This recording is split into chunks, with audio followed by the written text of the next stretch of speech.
Well, I moved to Pittsburgh, and I don't. Did it start with the Seth? Did it start with the house? Sure. It started because we knew there was a house that we could use, but the character was in my head for a while anyway, as just kind of like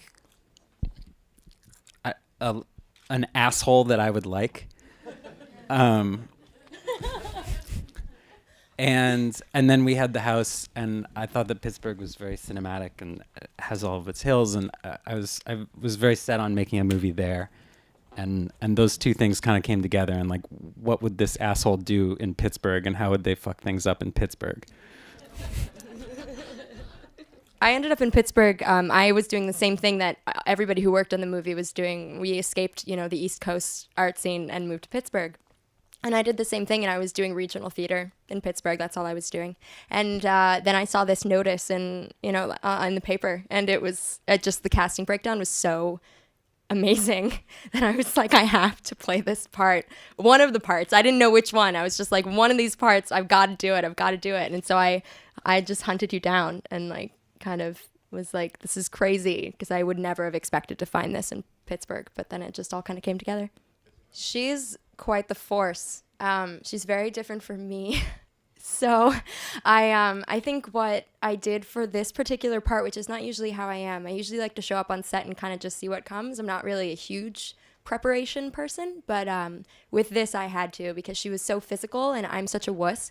And I truly am. I mean, I don't like to break things. Like, I don't like to get hurt. And I'm just such a baby. So for this, it was really about, and everything that Irene does, I guess I sort of interpret it as she externalizes so much in her surroundings, which was great because these guys gave me so much stuff.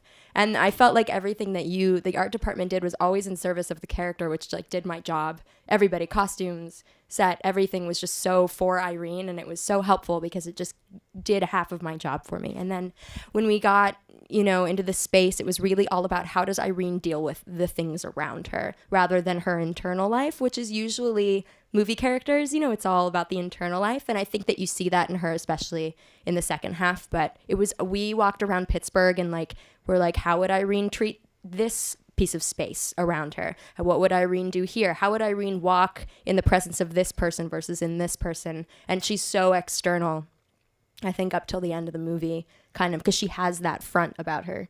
So that was a really interesting preparation, and it took a long time, I think. We worked on it for a while in a way that, I normally kind of keep to myself until I get to set, and then you kind of just see what happens. But with this, we really, really nailed her down so that whatever came at us on set, I could just respond as Irene. The house is definitely a character, but it might be I don't know. In making it, everybody always says this, but in making it, I never did think of it as a character. I thought of it as an extension of her.